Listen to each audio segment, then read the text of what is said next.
Siku ya leo nitakupa TikTok tips ambazo ni chache ila ni muhimu sana, ambazo zitakusaidia wewe kukua kwenye akaunti yako ya TikTok na kufanya wewe uweze kupata watazamaji wengi sana. Yaani hizi tips ni muhimu sana. Ni chache tu, ila hakikisha sasa unatazama video hii kuanzia mwanzo mpaka mwisho.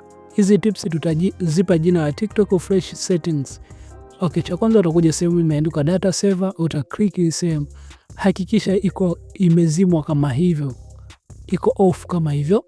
Okay, utatoka hiyo sehemu ya data saver, utaenda sehemu nyingine ambayo hii sehemu imeandikwa report a problem. Utaklik hiyo sehemu. Baada hapo ndio sehemu imeandikwa account growth. Kwa utagusa hiyo sehemu ya account growth, utaisubiria itarodi. Kwenye kurodi hapa inachukua muda, tafadhali hakikisha tu unasubiri ikamda kidogo, lakini okay, imefunguka kama hivi. Utashika sehemu ya chini, utasoma maelekezo, hakikisha umegusa hiyo yes. Baada ya hapo utatoka sasa.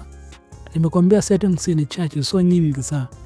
Ukishatoka hakikisha umerudi nyuma tena. Njoo sehemu imeandikwa privacy. Nadhani umeiona hii sehemu privacy, maana nakuwekea tumeshale, unaona. Utaklik hiyo sehemu, utakuja chini. Kuna sehemu imeandikwa shuka direct message. Hakikisha umeklik hiyo sehemu, enda permission settings. Utagusa hiyo sehemu, utaenda sehemu potential connections, utaglik okay. Baada ya hapo hakikisha iko hapo penye ipo. Kama iko hivyo basi iko sawa. Njoo sehemu imeandikwa other on TikToks. Kwa hakikisha na yenyewe imekaa hapo, don't receive hiyo sehemu. Okay, kama iko sawa kama hivyo basi toka hiyo sehemu. Hakikisha read status na safe mode, hakikisha ziko on hizi sehemu zote mbili. Okay, baada ya hapo utatoka. Ukitoka basi unakuwa umemaliza.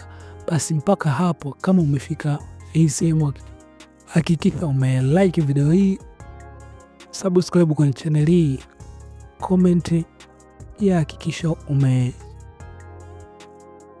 umejiunga na magrupu yetu ya WhatsApp. Bye bye, tukutane katika video zingine.